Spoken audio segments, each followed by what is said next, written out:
بسم اللہ الرحمن الرحیم. السلام علیکم. میں ہوں شفقت علی اور آج ہمارے ساتھ موجود ہیں نوجوان صحافی ولاگر اور بلاگز بھی لکھتے ہیں اپنے مغیث علی. مغیث بہت شکریہ آپ کے وقت کا. مغیث کے تجزیے تبصرے اور ان کے ولاگز آپ ان کے یوٹیوب چینل پر سنتے ہوں گے. بہت کم وقت میں انہوں نے اپنی ایک بے باک رائے اور ولاگز کے ذریعے پذیرائی حاصل کی ہے. بڑی مشکل سے آج ہم نے ان کا وقت حاصل کیا ہے. مغیث سب سے پہلے یہ بتائیے گا, آج عارف حمید بھٹی صاحب نے ایک یو ٹرن لیا ہے بڑا. ماضی میں جس طرح کی وہ لائن لیتے رہے ہیں, جس طرح سے وہ چیزوں کو پورٹرے کرتے رہے, آج ایک دم سے انہوں نے اس کے اگینسٹ یو ٹرن موقف اختیار کیا ہے. اس حوالے سے کیا کہیں گے؟ شفقت بھائی بہت شکریہ آپ کا. پہلے میں عارف حمید بھٹی صاحب پہ جانے کے بجائے میں پاکستان کے اس بڑے جو جس کی رائے کو بڑا معتبر مانا جاتا ہے اور مسلم لیگ نون کے حلقوں میں نے یہ بھی سنا ہے کہ اسے ایک ایسے حدیث کا بھی درجہ دیا جاتا ہے کہ اتنا اسے معتبر مانا جاتا ہے کہ جیسے وہ آسمانی صحیفہ ہو گیا ہے. میں بات کر رہا ہوں سہیل وڑیچ صاحب کے بارے میں کہ آپ پچھلے ایک ہفتے میں دیکھیں کہ سہیل وڑیچ کو آج شاہ زیب خانزادہ کے شو میں کتنی بار بلایا گیا, اور جو سہیل وڑیچ صاحب تھے انہوں نے 4 جگہوں پہ 4 مختلف باتیں کی ہیں. میں ایک ایک کر کے آپ کو میں اس کی بتا دیتا ہوں. پہلے انہوں نے کہا کہ جو عثمان بزدار کی تبدیلی ہے یہ ناگزیر ہو چکی ہے. پھر انہوں نے کہا کہ اسٹیبلشمنٹ چاہتی ہے کہ عثمان بزدار تبدیل ہو جائیں. پھر انہوں نے کہا کہ 3 سے 4 بندوں کے انٹرویوز ہو گئے ہیں. پھر انہوں نے کہا کہ اس میں عمران خان کی یہ مشاورے شامل ہے. یہ مسلسل روزانہ ایک نیا بات آتی اور یہ لوگ کیا کرتے کہ اس کو لے کر سہیل وڑیچ کو بلا لیتے اور وہ تجزیہ دیتا کہ یہ تبدیلی جو ہے ناگزیر ہے. اچھا, رات بڑا مزیدار ایک پروگرام ہوا. پروگرام یہ ہوا کہ شہزاد اقبال نے بلا لیا رئیس انصاری جو ہیں بیورو چیف لاہور کے, عمران خان کے دورے کے بعد. رئیس انصاری صاحب کو میں جانتا ہوں, وہ ٹھیک ہے وہ تھوڑا سا ان کا پلڑا نون لیگ کی طرف ہوگا, لیکن رات رئیس انصاری صاحب نے حد ہی کر دی کہ اس نے کہا کہ بھائی جان اس نے جیو پہ بیٹھ کے, حالانکہ سب سے بڑا جو ایک اس تبدیلی کا مرکز تھا وہ جیو نیوز پھیلا رہا تھا کہ تبدیلی ہونے والی ہے عثمان بزدار, کیونکہ سلیم صافی لکھ رہا تھا, حامد میر صاحب لکھ رہے تھے, سہیل وڑیچ صاحب تو مسلسل روزانہ انٹرویوز دے رہے تھے نا. عادل شاہ زیب کا ایک سیگمنٹ ہوتا تھا جس میں سہیل وڑیچ کو روزانہ جی آج یہ ہو گیا آگے کیا ہوگا, آج یہ ہو گیا آگے کیا ہوگا. رئیس انصاری نے بڑی پیاری بات کی. رئیس انصاری نے کہا کہ بھائی جان یہ کوئی چپڑاسی ہے, یہ کوئی تحصیلدار ہے, یہ کوئی ناظم ہے, یا یہ کوئی ڈپٹی کمشنر ہے, یہ ایک سی ایم ہے, صوبے کا وزیر اعلیٰ, صوبے کا وزیر اعلیٰ ہے. آپ کیا سمجھتے ہیں کہ اس کو ایک نوٹیفیکیشن کریں گے اور چلا جائے گھر؟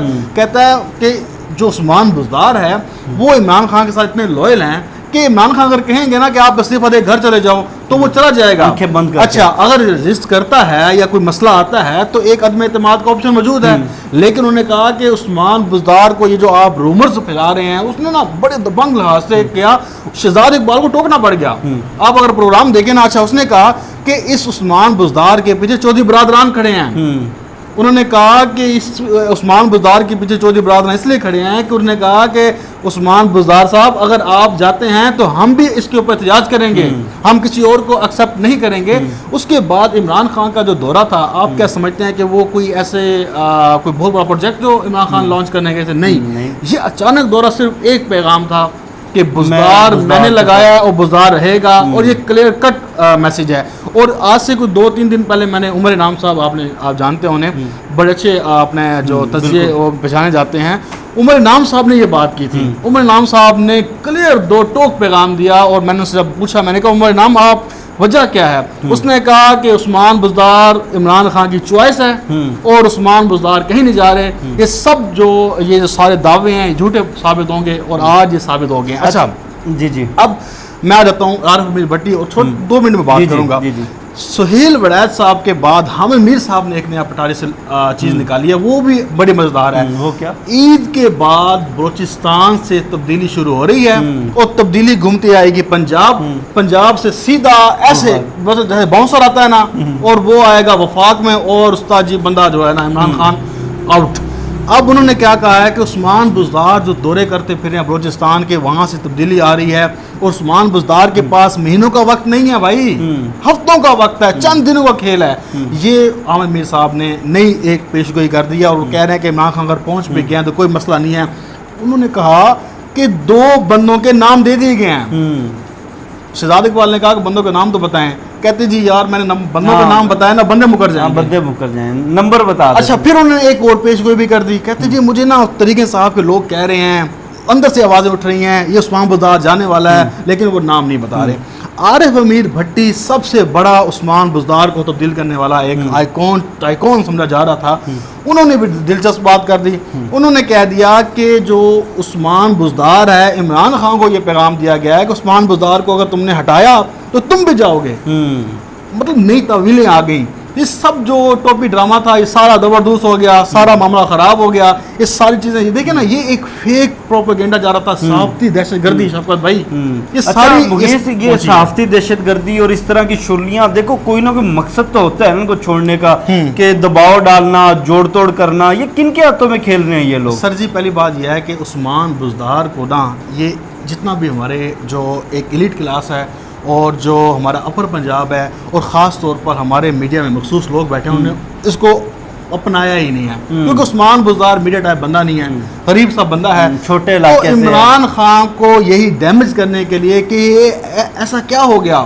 کہ پنجاب میں طریقے صاحب کی حکومت آ گئی، نون لیگ چلی گئی، تو اس کو یہ کاؤنٹر کرنے کے لیے 6 مہینے کے بعد عثمان بزدار کی تعیناتی کے کام کرنے کے بعد انہوں نے پروپیگنڈا شروع کر دیا، اور آج تک عثمان بزدار اپنی جگہ پر مضبوط ہے۔ اور عثمان بزدار کے بارے میں کہا جاتا ہے، بڑے لوگوں نے کہا، شاہد بھٹی نے کہا، ڈاکٹر شاہد مسعود نے کہا، اس کے بعد ہارون رشید صاحب ہیں اور 3-4 لوگ ہیں، انہوں نے کہا کہ عثمان بزدار کو ہم نے عمران خان سے زیادہ عقل مند پایا ہے سیاسی لحاظ سے، ایڈمنسٹریشن اس کی چھوڑ دیں۔ انہوں نے کہا کہ عثمان بزدار نے عمران خان کو پنجاب میں مسلم لیگ نون کے مقابلے میں اتنا مضبوط کر دیا ہے کہ اگر عدم اعتماد آتی ہے تو 40 سے 50 بندہ جو ہے عثمان بزدار کی جیب میں ہے، کوئی مسئلہ ہی نہیں اسے۔ اچھا مغیث، اب تھوڑی سی بات کر لیتے ہیں کچھ قومی اور بین الاقوامی سیاست کی۔ کلبھوشن یادیو کا معاملہ سب کو معلوم ہے کہ 2008 میں پیپلز پارٹی کی حکومت نے بھارت کے ساتھ 2 طرفہ معاہدہ کیا کونسلر رسائی کا، اور سب کو معلوم ہے، تمام سیاسی رہنماؤں کو بھی، کہ عالمی عدالت انصاف نے کن حالات میں، کس ماحول میں ایک فیصلہ دیا جو پاکستان کی فیور میں تھا، پاکستان کے اقدامات کو بھی اپریشیٹ کیا، پاکستان کے نظام انصاف کو بھی اپریشیٹ کیا۔ سب کو معلوم ہے کہ ہمارے لیے کتنا لازم ہے کونسلر رسائی دینا اور right of free and fair trial دینا۔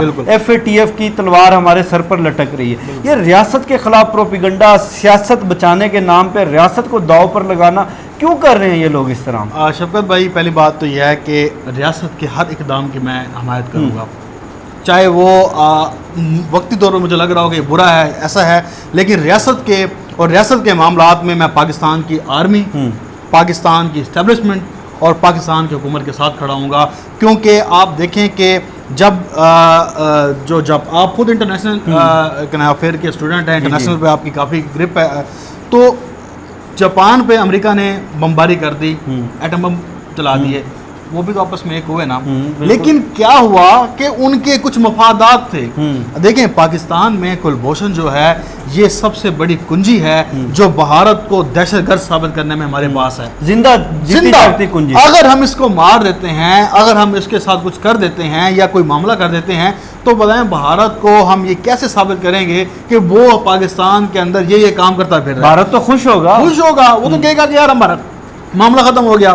اب انٹرنیشنلی طور پر دیکھا جائے تو کسی بھی ملزم کو، کسی بھی جاسوس کو، اس کو انصاف کا تقاضا پورا کرنے کے لیے تمام رائٹس دیے جاتے ہیں، اور یہ بھی رائٹس اس لیے پورے کیے جا رہے ہیں کہ کل کو کلبھوشن یا بھارت انٹرنیشنلی طور پر یہ نہ کہے کہ ہمارے اس بندے کو جو انصاف کے تمام حقوق ہیں وہ فراہم نہیں کیے گئے۔ ٹھیک ہے سر۔ اور دوسری بات یہ ہے کہ ریاستیں جب فیصلے کرتی ہیں تو اس میں یہ ہوتا ہے کہ تمام چیزیں کٹی بیٹھی ہوتی ہیں۔ کلبھوشن کے معاملے پر پاکستان کی جو ریاست ہے وہ ایک ہی پیج پر ہے، اور وہ جو مناسب سمجھ رہی ہے وہ کر رہی ہے۔ آپ مجھے بتائیں کہ یہ ٹی وی پہ بیٹھ کے شروع ہو جاتے ہیں، یار مجھے بھی نہیں پتا، میں اگر اپنے آپ کو کھلے کھل کہوں، جو معاملات بھائی جان پاکستان کی انٹیلیجنس، پاکستان کی جو آرمی لوگ ہیں وہ پاگل بیٹھے ہیں یار، انہوں نے پوری زندگی لگا دی اس کام میں، انہوں نے پوری زندگی اس نشیب و فراز میں گزار دی، امریکہ کے ساتھ تعلقات جاسوسوں میں گزار دی، جاسوس پکڑے، کہاں گئے، یہ سب معاملات ہماری قومی سلامتی کے ساتھ جڑے ہیں۔